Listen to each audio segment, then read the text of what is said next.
In 1288, this village got the city rights, and only in 400 years it became a prestigious court city. After another 400 years, it stands as a capital of the most populated and the second richest German state. You may say that is still quite a long way, but compared to other German capitals, that is one of the youngest cities in the country. And I believe that for this reason Düsseldorf is a phenomenon.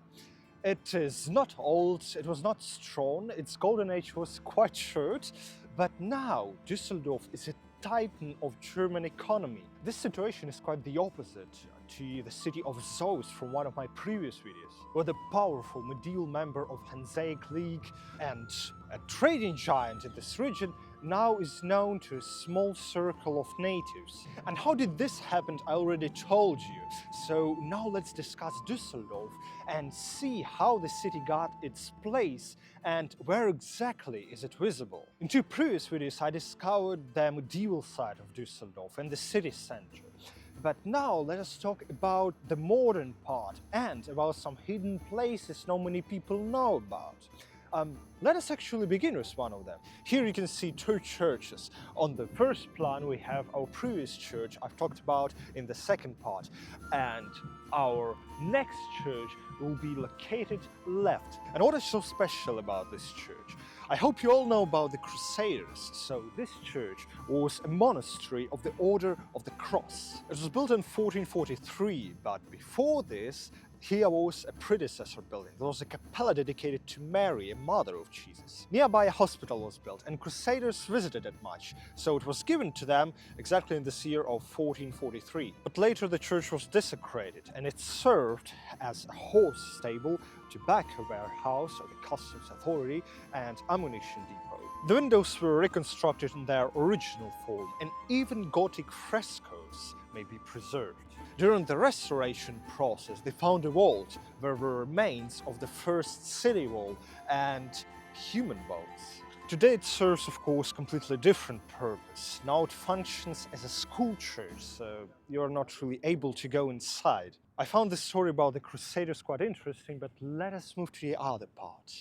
That is an expressionistic building ensemble. It was built between 1925 and 1926 after the plans of architect William Kreis. It may be not that important, but he also is an architect of the first steel skyscraper in Europe.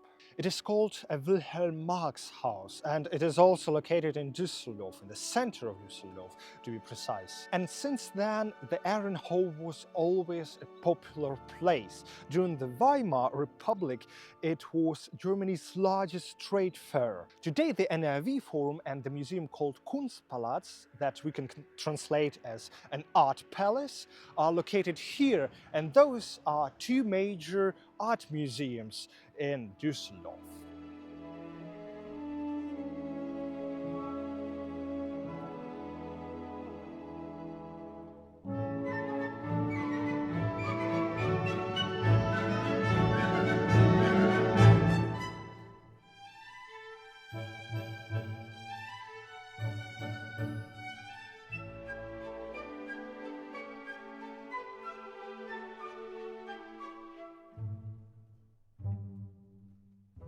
And now you see the government palace. That's how the people call it, but on German it is called Bezirksregierung, which means the government of this area. It is quite impressive if you think about architecture. It is done in style of historicism, which is not some actual style like classicism or Baroque, but something that wants to try to be as those styles. But the architect was Traugott von Salzwedel, who was a Prussian nobleman. That could be the reason why he wanted to make the siege of the royal Prussian government so chic.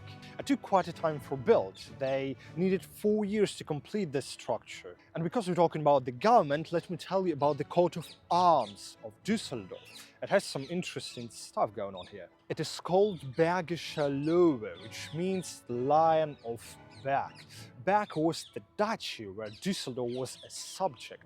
And then, of course, they used the symbol of lion that probably was in coat of arms of this duchy as the symbol of the city, which makes sense. So in Middle Ages, there was just a lion, but then from the 16th century, they decided to add an anchor that symbolized the trading on the Rhine River. That shows how the shipment was important for Düsseldorf. And basically, this symbol of the lion you can see all across Düsseldorf in many sculptures. But let us go to some really specific place no one knows about on the edge of the city of Düsseldorf.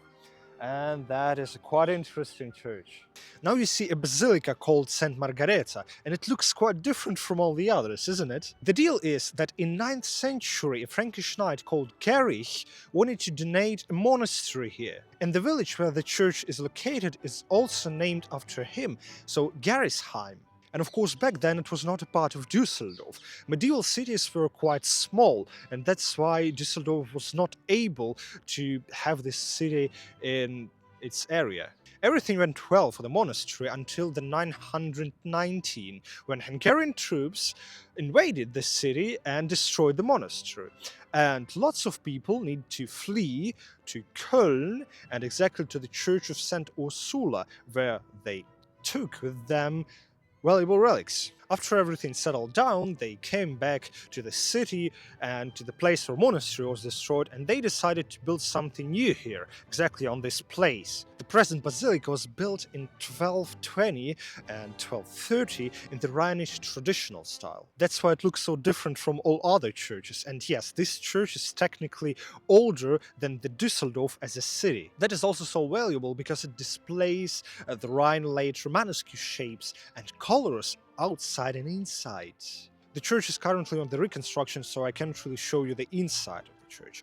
But they have two really valuable pieces exactly inside. Those are Gerresheimer Grandenstuhl, with a representation of the Trinity, and the Ottonic cross behind the altar. The first one is considered the oldest in German monumental painting, and the cross comes from the predecessor building. So yes, it is quite old, and it's surprisingly to see such old stuff in new built church. Strangely, that is not such a famous tourist attraction, and I was really surprised with that because this church is really special for this lower Rhine region. Such structures you can see in the middle Rhine, but not here actually. Anyway, let us come back to the city center. It has still lots to show to us.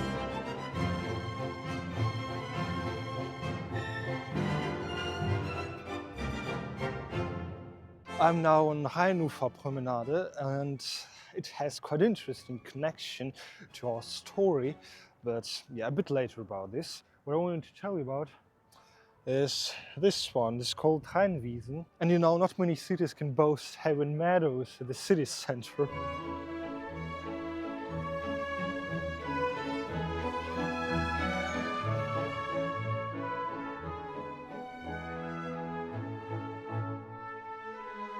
So, in my previous video I told you already how this village got the city rights and how the elector Jan Willem elevated the city. You should watch it if you want to have a full picture, because now I will tell about something different. Actually, even before Jan Willem, this city was a residence, but of a different ruler.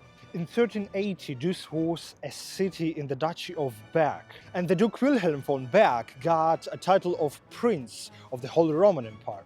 In German they call this Reichsfürst. This strongly elevated his duchy. After this procedure, rulers of this duchy decided to move their residence to the city of Düsseldorf from their really famous castle called just simply the Berg. The Bergschloss, and Berg, by the way, means the castle in German. Of course, they started to build a castle here because any medieval ruler should have one, and this castle was a predecessor building to this Düsseldorf Schloss we talked about in our previous video. Later it was united with the Duchy of Cleves, and eventually it got to the dynasty of Wittelsbach, where our favorite Jan Willem comes from. Then you know the rest. After his death, Düsseldorf lost its importance as a residence place, and those rulers of Wittelsbach decided to move their residence back to Heidelberg, which was rebuilt to this time. Seems like everything is alright. Rulers came to the city, elevated its status, now it has good trading, and that may be it. But unfortunately it is not. Then the French came during the Seventh Years' War. After that, during the Coalition War, the French came again. Then we have fire, secularization, and then even Napoleon comes again and occupies this place. It of course was not that great for Düsseldorf, and the city lost its fortifications, lots of gardens were destroyed, and overall, during the war, of course, the wealth of the people and quality of life will go down. Fortunately, it was not for so long. After bad times, there must be good times. And after Napoleon's defeat, Prussia overtook the region. Düsseldorf was set as the capital of the powerful Rhine province in this kingdom of Prussia, but actually they lost this status after the conflict with Prussian government. Now it's just the center of the province. However, this political loss was not that great for the city, because instead of political power, it grew economically and culturally. The Kunstakademie from my first video was restored, as well as the Düsseldorf School of Painting. That and huge amount of gardens brought a reputation as a city of art and garden. And then another major change, the industrialization. This city has a great location between two major industrial rivers, the Rhine and Ruhr, and that is what granted this city huge growth in industrialization. So that city became not only economical and cultural center of the region, but also an industrial giant. And all of this was unfortunately lost because of the First World War and the Second one. Düsseldorf was just unprepared for the military production and for the war overall, so it had a great strike on the economy and the population. And the Second World War made it even worse. All those three strong parts of Düsseldorf were destroyed. When the Nazis came to power, they destroyed books of Heinrich Heine, they burned them, and after that they called many works that were also produced in Kunstakademie as degenerate art. So Düsseldorf fell a bit in terms of culture. But that is not all. When the Second World War began, Düsseldorf was now destroyed economically and in an industrial way. Half of city buildings were destroyed and 90% were damaged. And because of it, Düsseldorf lay in ruins. US Army occupied Düsseldorf almost without a fight. Only about half of the inhabitants still lived in the largely destroyed city. And now comes the question, how to get out from this situation. Düsseldorf was in the British occupation zone, so British government decided to make here a center, a capital of new created land, North Rhine-Westphalia. Because Köln was even more destroyed than Düsseldorf, they decided that they will choose the second city as the capital. That is where everything began. Düsseldorf had huge plans of urban development, and at first time they decided to make this place a car-friendly city. Then they of course turned on the green side, and they decided that cars should go underground, and they built this Rheinpromenade between the old and new city. That's what I wanted to tell you. Rheinpromenade is, yeah, a nice place to walk through, but that is this visible connection between the modern part, the Medienhafen with lots of new architectural stuff, and the old city with some remained old buildings. And because we started to speak about the Medienhafen, I think we should go there and see this modern development and this modern side of Düsseldorf.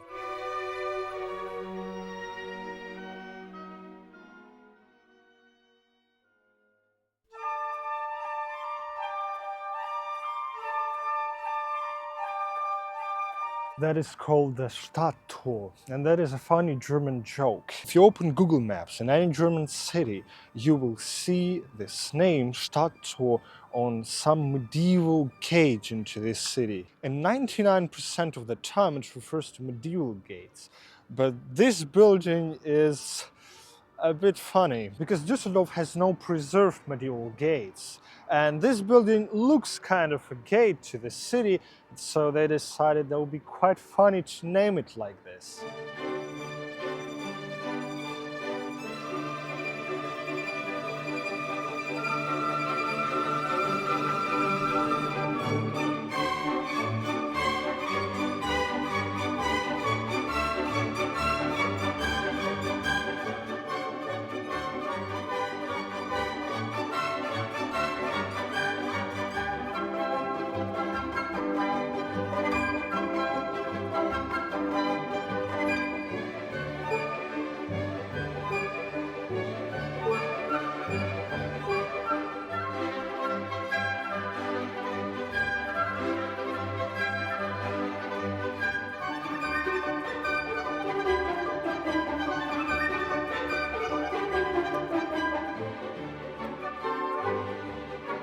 The contrast here is funny between the medieval city, not well preserved, but still medieval city, and a new one that is the place of architecture. And while walking here, you may see this quite interesting, this real contrast between the two. This idea by turning Medienhafen into the place of architecture, the place for many companies, was really great because before this, that was just an abandoned port.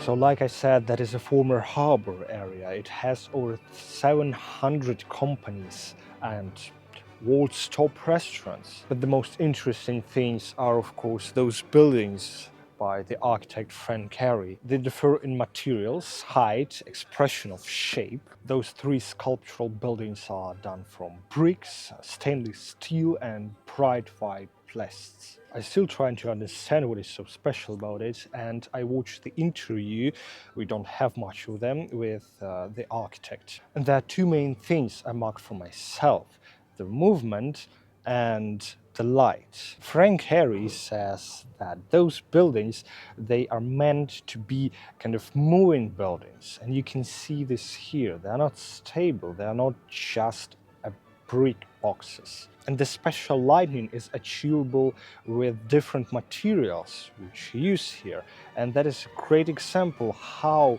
different can you build the picture. Those buildings, they look nice even during the bad weather, exactly because of different materials and how lights reflect from them. And this kind of architecture, it is not about the details. With Baroque architecture, for example, we are used to look at those tiny details or those tiny sculptures, tiny figures. But here, you cannot truly find anything if you look close. They are about feelings, about a comprehensive picture. And it can be seen across all Medienhafen. All those buildings by themselves are not maybe that interesting, but in combination as the whole area, that is incredibly interesting to visit.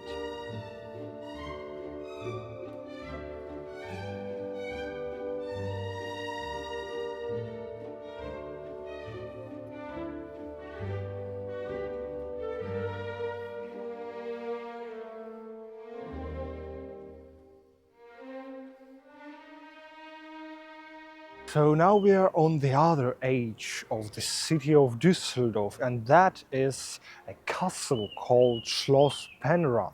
About the difference between Schloss and Burg in German, I told you in the video about Braubach, but now I want to concentrate on the history of this building because it has some peculiar things. That is obviously not a medieval castle, you can tell this by the architecture, but here was a medieval castle, and this dynasty von Berg, when they occupied the Düsseldorf, this area, they also occupied the castle. We cannot actually tell if the castle was built before this invasion of the Berg dynasty, or was it built because of their orders. But the fact is that here was a medieval castle, and in the 15th century it was converted into a Renaissance castle. We also have a photo of this, not a photo, painting, sorry, that was done so not only because of the mode, but because the castle was kind of in ruins, and they needed this renovation. And this Renaissance building was used as a summer residence and as a hunting ground, which is really common for those kind of castles. By the way, Jan Willem also used this place as his summer residence. He really liked to be in here. But people who know stuff in architecture will say that this building that I show you now is not a Renaissance building, that is Baroque style. And that will be fair because, yeah, actually there were some renovations of the place. And the Elector Karl Theodor decided that he wants a new Baroque residence in here, and in 1755 he invited the architect who was taught in Paris. So yes, I suppose that is a nice sign that the architect is qualified enough. By the way, signs of an old castle can be seen in the Orangerie, basically in some frescoes, in the Kapelle and the chimney. But I'm not sure that that is actually here because I was not able to get inside of the building, but I suppose that must be inside. And the building was finished. But the actual thing is that the Elector Karl Theodor and his wife visited this place only once. Each person. They were so busy with their things in Mannheim, so they were not able to get here more than once. After that, the place was taken by Prussia, and they also used this as residence for people from their dynasty, I believe, for people from Hohenzollern. But after that, the interesting thing happened. The place near the castle was converted into a school for boys and later for girls, and in German it was called so, like the Schlossschule, which means a palace school. I assume that that was the best school ever, or not. How can I know? But the place is nice. I don't really like the park. I believe that it's done in classicist style. I prefer English style parks.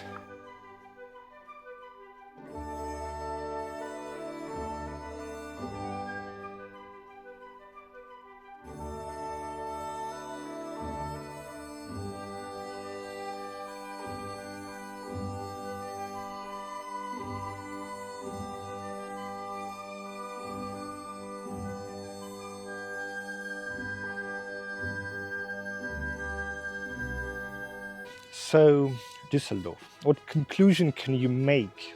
For some people, this city may be boring, for some people it may be incredibly beautiful and fun. It depends on what you visit. How would you visit this place? It is all different from part to part. For me, Düsseldorf has two main valuable things. The history, which shows how the small village can develop to the capital of a powerful state in a powerful country, and the contrast between the old and new. But not only that, this city is of course very pleasant to walk through. It is very green, very suitable for people. I hope you liked the video. Then yeah, please leave a like so I will know that that was interesting for you. Leave a comment, that gives me lots of motivation. And what else? Yeah, subscribe, why not? We have quite interesting city which will come next. Hope I will see you soon.